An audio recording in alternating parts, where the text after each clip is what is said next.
Elections for the Lok Sabha are almost over. Now the wait for the results begin.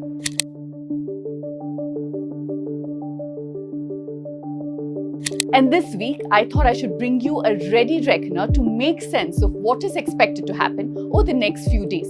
In this video, over the next few minutes, I'll take a look at what the 2019 Parliament looked like, what are the pre-poll alliances this time around, and most importantly, what are the possible scenarios post-results. The situation, of course, is very clear if the NDA gets more than 300. But what if they don't? I've been a political reporter for over 15 years, and I spoke to people from across party lines to put this video together. So let me explain.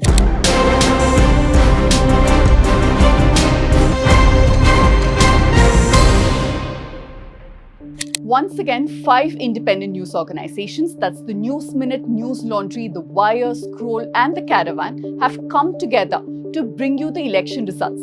On June 4th, we'll be live with you on all our platforms from 8 a.m. onwards. Make sure you join us and also consider supporting us by contributing to our joint election fund. The Lok Sabha has 543 seats. For any party or an alliance of parties to stake claim at forming the government, they need to cross the halfway mark. That's 272. Now let's take a look at what the 2019 numbers were. BJP got the highest vote share, that's 37.4%, and won 303 seats. In total, the NDA got 44.87% of the vote share, which translated into victory in 353 seats. The Congress, meanwhile, got 19.5% of the vote share, but won just 52 seats. The UPA overall got 26.74% of the vote share and won a total of 91 seats. The BJP's decisive victories in 2014 and 2019 almost ended coalition politics. They've had the numbers to govern the country all by themselves. But a lot has happened over the last 5 years. Allies have become rivals and new unlikely alliances have been formed. And after all the churn, here's where the current pre-poll formations stand. So let's first take a look at who all are part of the NDA.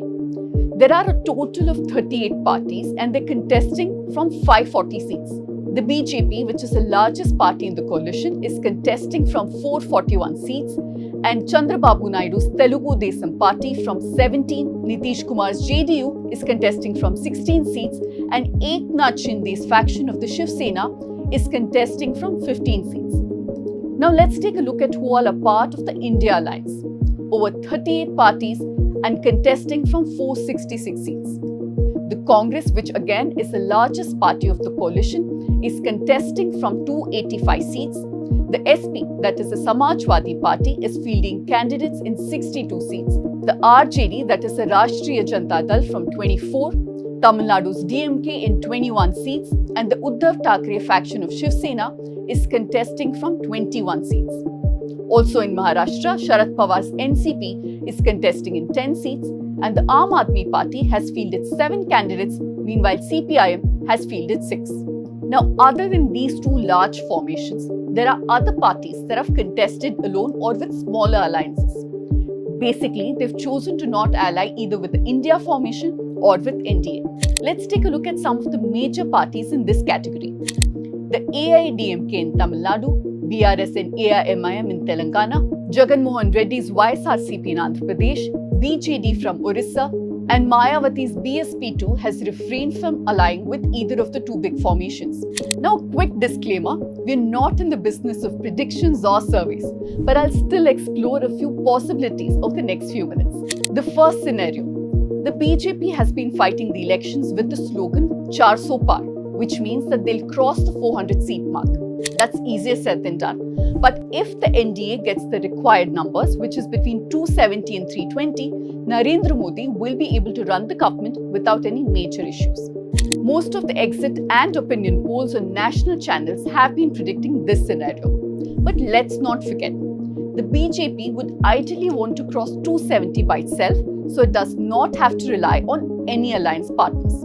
The second scenario is straightforward. The India Alliance gobbles up the numbers and gets 272. They can then stake a claim to form the government. The alliance will then have to decide on a host of issues. from deciding on their prime ministerial candidate to deciding who will lead the alliance. Mamata Banerjee and Arvind Kejriwal had suggested making AICC President Mallikarjun Kharge as the PM face, but this has not yet been made official.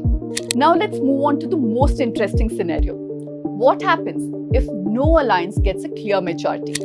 That would result in a hung parliament, and the single largest party, one that has gotten the highest number of seats, will be invited to form the government. Let's say the BJP is the single largest party, but the NDA does not cross 272. If the NDA gets around 250, then there are a number of parties that they can turn to, like the AIDMK, YSRCP, BRS, BSP, and the BJD can be approached for a post-poll alliance. The AIDMK, I'd say, is the easiest here.